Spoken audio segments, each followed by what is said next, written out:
मेरा नाम है डीके। आज हम ब्लू स्टोन ज्वेलरी आईपीओ पर बात करेंगे और चेक करेंगे क्या ये आईपीओ है ओके और नॉट ओके। पैसा लगाना है या अवॉइड करना है, ओपन कब हो रहा है, कब लिस्ट होगा, क्रेडिट कब होंगे, फाइनेंशियल्स क्या हैं और किस वैल्यूएशन पे लेके आए हैं, ये सब हम आज के एनालिसिस में चेक करेंगे। तो आगे बढ़ते हैं। तो जो ब्लू स्टोन ज्वेलरी आईपीओ है, ये 1540 करोड़ का साइज है, वो 1540 करोड़ का है। ये दोनों फ्रेश इशू और ओपन फॉर सेल दोनों ही है। मैंने आपको बताया था फ्रेश इशू और ओपन फॉर सेल में क्या डिफरेंस होता है। 820 करोड़ का है जो है वो फ्रेश इशू है, 720 करोड़ क्या है वो ओपन फॉर सेल है। चलो देखते हैं आगे कि कब ओपन हो रहा है।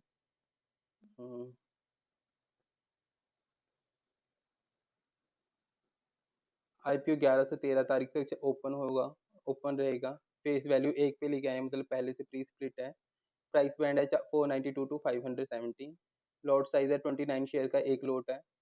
सेल टाइप तो पहले बता दिया कि फ्रेश इशू और ऑफर फॉर सेल दोनों ही है। हाँ, लिस्ट होगा दोनों बीएससी और एनएससी दोनों पे। तो अभी चेक कर लेते हैं किसको कितना ये ऑफर कर रहे हैं, शेयर्स कितने ऑफर कर रहे हैं। क्यूआईबी को दे रहे हैं 75%, रिटेल को दे रहे हैं 10%, एनआईआई को दे रहे हैं 15%। रिटेल को 10% क्यों दे रहे हैं? ये सेबी का रूल है कि अगर कंपनी पिछले 3 साल में से कभी भी लॉस लॉस करती है, लॉस फेस करती है, तो वो रिटेल को सिर्फ 10% कोटा ही दे सकती है। लेकिन कल जब हम आईपीओ जो चेक कर रहे थे वो जेएसडब्ल्यू सीमेंट आईपीओ, उसमें भी हमने देखा था कि कंपनी लॉस कर रही थी, लॉस कर रही थी। लेकिन एबिटा एबिटा लेवल पे अगर लॉस करती है तभी जो कंपनी है वो 10% से ज़्यादा शेयर रिटेल को नहीं दे सकती है। पर जो जेएसडब्ल्यू सीमेंट थी वो एबिटा लेवल पे प्रॉफिट कर रही है लास्ट 3 ईयर से। ये कहीं इसने कहीं ना कहीं किसी ना किसी साल पिछले 3 साल में से कभी ना कभी या फिर हो सकता है तीनों साल लॉस फेस करा हो, इसलिए ये 10% ऑफर कर रहे हैं और एनआईआई को दे रहे हैं 15%।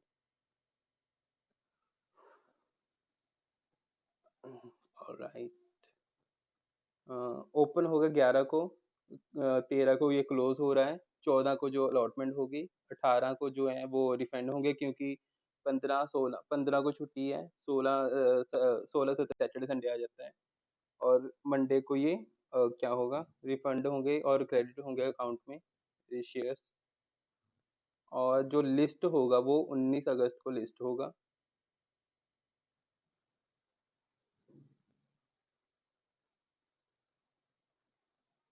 देख लेते हैं रिटेल, एक लॉट जो है वो 14,993 रुपये का है। रिटेल जो है मैक्सिमम लॉट साइज जो है वो 13 अप्लाई कर सकते हैं रिटेल रिटेल कैटेगरी में। अ, वहीं स्मॉल एच एन आई कम से कम 14 लॉट और मैक्सिमम 66 लॉट अप्लाई कर सकते हैं, और बिग एच एन आई 67 लॉट अप्लाई कर सकते हैं। और ये इन किसी भी कैटेगरी में कोई भी लॉकिंग पीरियड नहीं होता है। तो हम किसी भी इनमें से किसी भी एक कैटेगरी में अप्लाई कर सकते हैं। ओके, ये प्रमोटर्स आगे गौरव सिंह कुशवाहा जो प्रमोटर है कंपनी का। प्री इशू 18% थे, 18.28%, और अभी 16.07%। बहुत ही कम होल्डिंग थी इनके पास। कंपनी के बारे में देख लेते हैं। Blue Stone Jewellery and Lifestyle Limited manufactures and provides diamond, gold, platinum and studded jewellery under our flagship brand Bluestone.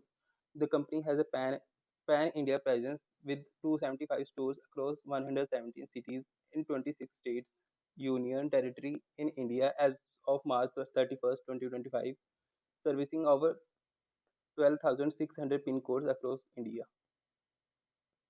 ठीक है, आगे फाइनेंशियल देख लेते हैं।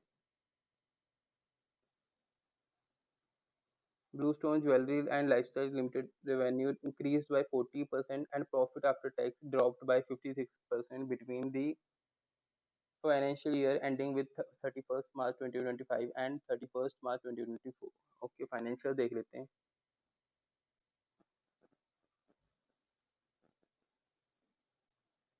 फुल ईयर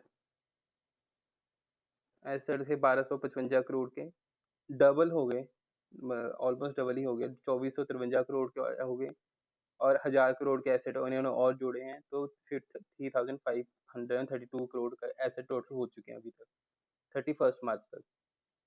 एसेट्स में तो ग्रोथ हुई है। टोटल इनकम क्या हुआ है 787 करोड़, और साथ ही साथ ये भी देख लेते हैं कितना ये कमा रहे हैं, कितना गवा रहे हैं। 787 करोड़ का रिवेन्यू करते हैं, तो उसमें 167 करोड़ का इनका क्या होता है, वो लॉस होता है।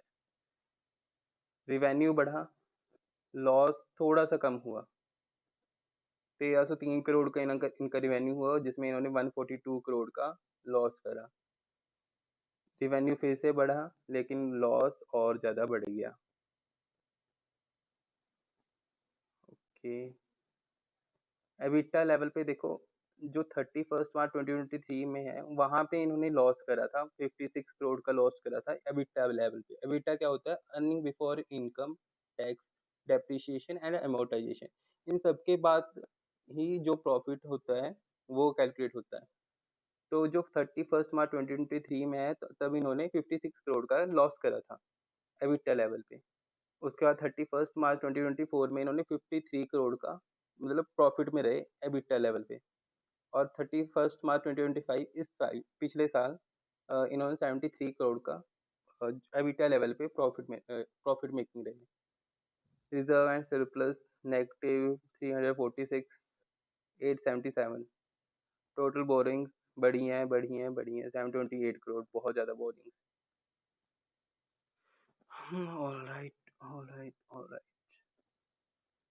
Return on equity negative, capital equity negative, debt to equity 0.8, return on net worth negative, PAT margin negative, EBITDA margin 4.13%, price to book value 2.0%। Price to book value सही थोड़ा लेके आए, पर फाइनेंशियल बिल्कुल खराब है, तो क्या ही एक्सपेक्ट कर सकते थे। अब पैसा उठा किस लिए रहे हैं, फंडिंग और वर्किंग कैपिटल रिक्वायरमेंट 750 करोड़, बाकी जनरल कॉर्पोरेट पर्पस, कोई डेप्ट वगैरह रिड्यूस नहीं कर रहे। ओके, चलिए हम बात कर लेते हैं कि क्या इसके वो रहेंगे। कहाँ करें थोड़ी स्पेस मिल जाए, यहाँ मिलिए।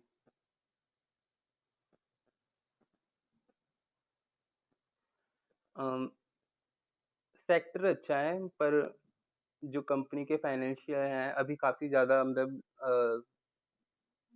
खराब हैं, क्या कह सकते हैं। अभी चेक कर लेते हैं ओवर सब्सक्रिप्शन, लिस्टिंग गेन, और मैं बता दूंगा कि मैं अप्लाई कर रहा हूँ या नहीं कर रहा। ओवर सब्सक्रिप्शन जो जाएगा वो हार्डली 5 to 7% के आसपास जाएगा, क्योंकि आसपास कोई आईपीओ आ नहीं रहा इनके, मतलब जो ऑलरेडी 2 आईपीओ चल रहे हैं, जेएसडब्ल्यू सीमेंट और एक और आईपीओ है, वो है ऑल टाइम प्लास्टिक। उन दोनों का पैसा इनके लिए फ्री हो जाएगा। इसके साथ एक और आईपीओ ओपन हो रहा है, लेकिन सिर्फ 2 आईपीओ हैं, तो फ्री होगा, पर फाइनेंशियल अच्छे नहीं है, मार्केट काफ़ी ज़्यादा खराब है, तो ओवर सब्सक्रिप्शन ज़्यादा नहीं जा सकता। 5 to 7% ही मैक्सिमम जाएगा, 7% मैक्सिमम जाएगा। और जो लिस्टिंग गेन्स हैं वो भी 2 to 5% ही लिस्टिंग गेन दे के जा सकता है वो। सो रिस्की है, कोई खास लिस्टिंग गेन है नहीं, तो मैं तो अप्लाई नहीं कर रहा। आप अप्लाई कर रहे हैं नहीं कर रहे, वो कमेंट सेक्शन में आप ज़रूर बताएं, और चैनल को सब्सक्राइब ज़रूर करें। अगर कुछ फीडबैक आप देना चाहते हैं तो वो भी आप कमेंट सेक्शन में दे सकते हैं। कोशिश करूँगा मैं अपनी नेक्स्ट वीडियो में उसको करेक्ट करने की। Thank you so much.